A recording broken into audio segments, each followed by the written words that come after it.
Жаңы төрөлгөн бала төрөтүүнөн чыккан соң кантип жуунту керек, кантип эмизем, көп ыйласа эмне кылыш керек деген суроолор жаш энелерде көп болот экени баарыбызга маалым. Бүгүнкү рубрикабызда жаңы төрөлгөн ымыркайларга кантип кам көрүү керектиги жөнүндө сөз кылабыз. Жаңы төрөлгөн баланын бөлмөсүнүн жылуулугуна сөзсүз түрдө көңүл бурушуңуз керек. Анткени кичинекей эле жел уруп койсо, бул нарестенин ден соолугуна абдан коркунучтуу, өпкө оорусуна алып келүүсү толук мүмкүн.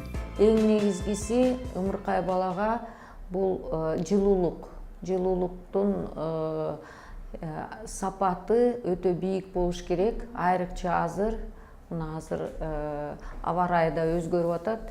Бөлмөдөгү температура 25%га жетиш керек. Жылуу бир бөлмөдө ымыркай колдон келишинче жалгыз энеси менен болуш керек. Бала белгисиз себептерден кескин ыйлап, буттарын ийип, аны менен ичин кысууга аракет кылып сизди кыжалаттандырат. Ал учурда баланын ичи көөп, сайгылашы ооруп, ичеглери түйүлгөн учуру болушу мүмкүн. Бул дагы нарестенин бөлмөсүнүн жылуулугунан, эненин тамак ашынан көз каранды. Ошол баланын ичин эне өзүнүн ичине коюп, жакындатып, ошол ыйлап аткан баланы мындай сооротконго аракет жасаш керек. Бир эле эне эмес, аны бүт үй бүлөнүн мүчөлөрү жасаса болот. Анан эң негизгиси бул баланын буту жылуу болуш керек. Баланын мурдунун учун жана бутунун учун карап туруш керек. Эгер мурдунун учу менен бутунун учу муздаса, бул дагы көп жакшы белги эмес.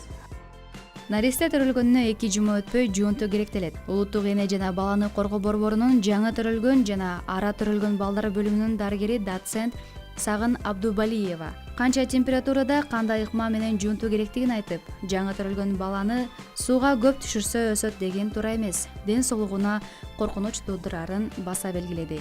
Төрөт үйлөрүндө бала үйүнө чыгып атканда көбүнчө биздин саламаттык сактоо тармагында иштегендер айтышат экен. Күнүгө күн алыс сууга салгыла, бала торолот. Эми бул сууга салуу бала торолушу менен такыр ушундай тыкыз байланышы жок. Бул илимий изилдөөлөр. Туура түшүнгүлө. Туугандар, биздин жарандар, сууга сала бергенден бала торолбойт. Сууга эле сала берсе бала торолбойт.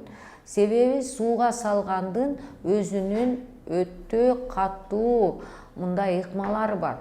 Биринчиден, баланы сууга салгандын алдында ал бөлмө өтө жылуу болуш керек. 28-30%га жылуулукту кармаш керек ал бөлмөдө.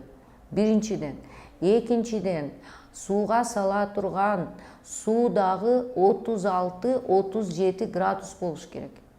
Биз илгери айтчу элек, биз өзүбүздүн балдарыбызды кайнатып туруп, анан ошол суу муздаганда салчу элек 36-37 градуска. Азыр айтып атат, антип эле кайната бербегиле.